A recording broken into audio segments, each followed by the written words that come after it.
You are watching the press preview, a first look at what's on the front pages as they arrive. It's time to see what's making the headlines with the journalist and author Rachel Shabi and the Times Home Affairs editor Matt Dathan.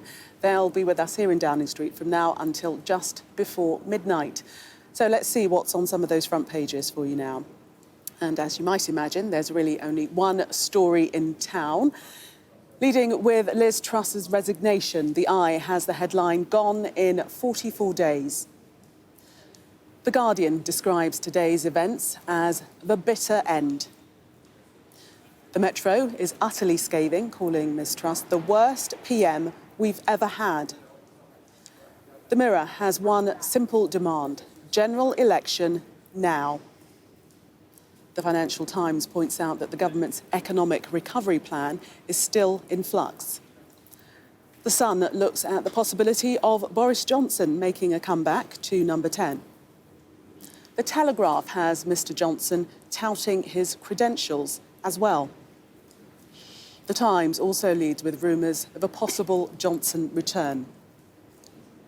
The Express dares to dream, asking he couldn't. Could he? The Mail says a contest between Mr Johnson and his former Chancellor, Rishi Sunak, would represent a fight for the soul of the Tories. And the Star's mockery of Liz Truss comes to a head, a lettuce head actually, as they proclaim, "Let us rejoice."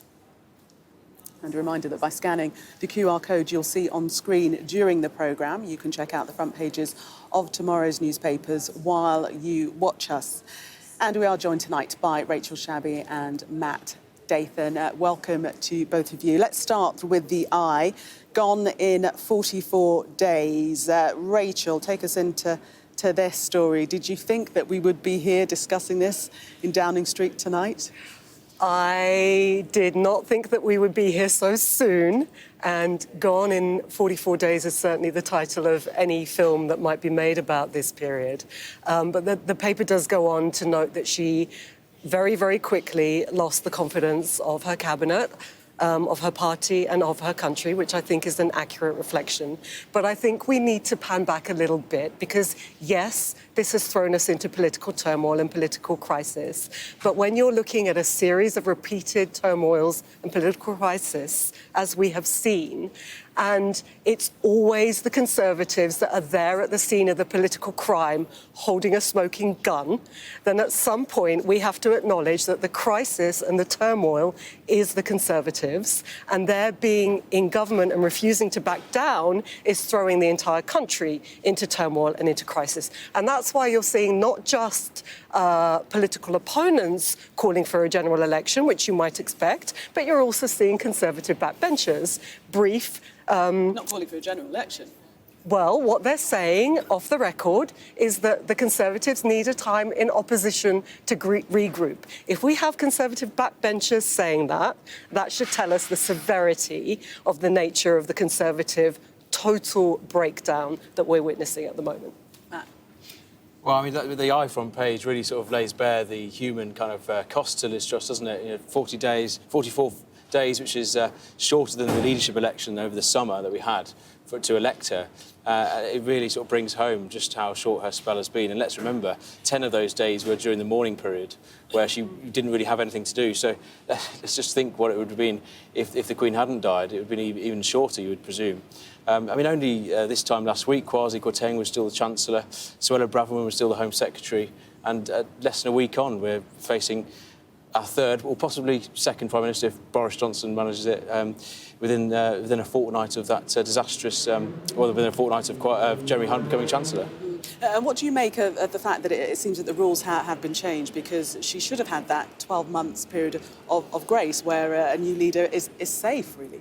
Well, yeah, I mean, technically she should have been, but imagine going on for the next 12 months. I mean, talking to Tory MPs, they couldn't imagine even getting through to the October the 31st deadline of the fiscal statement without moving against her. And reality struck, didn't it? And Graham Brady took soundings from the party. He still hasn't revealed how many letters he received. He probably will never do that. But some were speculating that he'd received more than half of Tory MPs submitting letters of no confidence. So I think he only had one choice, and that was to... Well, I mean, it was actually Liz Truss who, I think, called him in this morning for that emergency talk and when she decided to resign. But I think it was only a matter of time before he'd have marched in himself. Let's move on to The Guardian, Rachel. Their headline, the bitter end. And would you say that it has been a bitter ending? Oh, well, it hasn't ended yet, has it? I mean, it's ended for Liz Truss. Well, it has for Liz Truss, yes. But it hasn't for the country. And that's the point. We are still stuck in this situation where we're lurching from one crisis to another. As you've just said, very short period of time that we've had to experience one after the other of Conservative leaders being ushered into the premiership and foisted upon us without an election and pretending that that's okay. It's not okay. It's not normal. None of this is normal. And it's still very much bitter. And it's not the end. It's a continuing reality for the rest of the country that, as we've talked about constantly, is in the middle of a cost of living crisis and is, you know, beyond despair, just craving a bit of certainty, a bit of economic stability so people can just get on with their lives. And that's not being allowed to them because of this Conservative government. Matt, the Metro describes her as the worst PM ever. Do you think that is really how she's going to go down in political history? I would have thought so, yes. You can't really argue against that, really. I can't really think of anyone who was worse than her, at least in modern history. I mean, we thought when Theresa May had gone, she would be the worst Prime Minister in living history. But now it's, I mean, she nearly, Boris Johnson only just outlasted her. Liz Truss only 44 days. You can't really point to anything she's achieved apart from bringing in the energy price guarantee, which was then watered down. So I don't really think there's anything that she can claim to be a legacy. The Mirror calling for a general election. Well, I think what the Mirror is doing, and again, it's not just the political opposition that is doing that, because to a certain extent, of course, they would. They're very much in the lead in the polls right now. But what they've recognised is actually that is the public mood. We've got a YouGov poll, a Snap poll, that showed 2/3 of the population would like a general election, certainly once the Conservatives have decided on a leader. It's obvious. Anyone can see that this is not tenable. Everybody knows it. We all know it. The public certainly knows it. The political editors and proprietors of newspapers that are carrying on as normal and talking about the runners and riders for this leadership election, they know it. The Conservatives certainly know it. The Mirror is purely stating the blindingly obvious fact that this democratically cannot go on.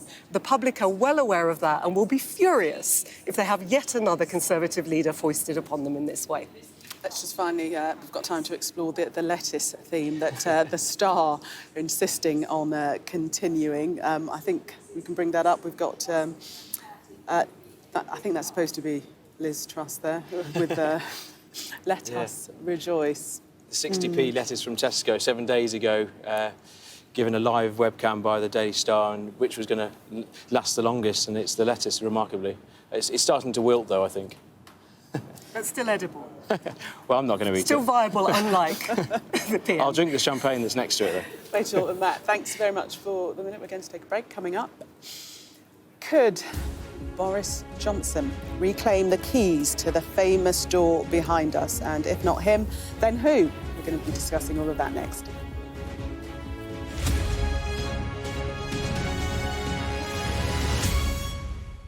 Welcome back. You're watching the press preview here in Downing Street. Still with me, Rachel Shabi and Matt Dathan. Now, let's move on in this section. We're going to have a look at the Times.